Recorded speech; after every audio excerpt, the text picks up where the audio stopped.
बेकायदेशीर पिस्तूल बाळगणाऱ्या 2 सराईत गुन्हेगारांना चिंचवड पोलिसांनी अटक केली आहे। या आरोपींवर खुनाचा प्रयत्न या प्रकारचे गुन्हे दाखल असून खुनाच्या गुन्ह्यात ते आरोपी फरार होते।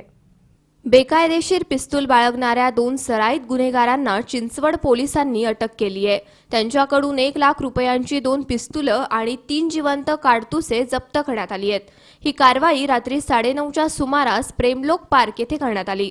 अटक करण्यात आलेले आरोपी हे सराईत गुन्हेगार आहेत। त्यांच्यावर खुनाचा प्रयत्न या प्रकारचे गुन्हे असून खुनाच्या गुन्ह्यात ते फरार होते। दिनेश पुखराज रेनवा आणि अक्षय प्रभाकर साबळे अशी अटक करण्यात आलेल्या आरोपींची नावे आहेत।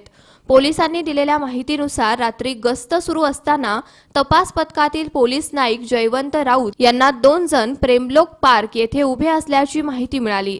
हे दोघे जण काहीतरी विक्री करण्यासाठी आले असल्याचे समजले। पोलिसांनी या ठिकाणी सापळा रचून दोघांना अटक केली। त्यांची अंगझडती घेतली असता दिनेश रेनवा याच्या जवळ एक गावठी बनावट पिस्तूल आणि पॅन्टच्या खिशात 2 जिवंत काडतुसे मिळून आले।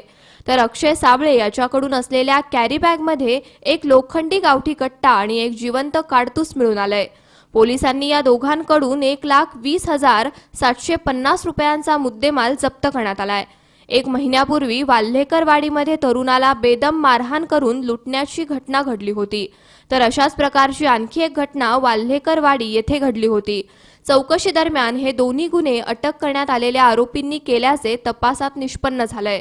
अक्षय साबळे हा सराईत गुन्हेगार असून त्याच्यावर पिंपरी पोलीस ठाण्यात खुनाचा गुन्हा आहे, तर निगडी पोलीस ठाण्यात गंभीर दुखापतीचा गुन्हा दाखल करण्यात आलाय।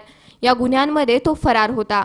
शोध गस्त या कामी फिरत असताना प्रेमलोक पार्क या एरियामध्ये 2 इसम संशयितरित्या त्यांना मिळून आले आणि संशयितरित्या मिळून आल्यामुळे त्यांनी त्यांचे डीबीचे जे एपी आहेत कांबळे त्यांना त्या ठिकाणी लगेच बोलावून घेतलं आणि या दोन्ही इसमांची झडती घेतली असताना दोघांकडे मिळून 2 पिस्टल गावठी कट्टे मिळून आले आणि त्याच्यासोबत 3 राऊंड त्या दोघांकडे मिळून आल्यामुळं त्या दोघांनाही ताब्यात घेण्यात आलं।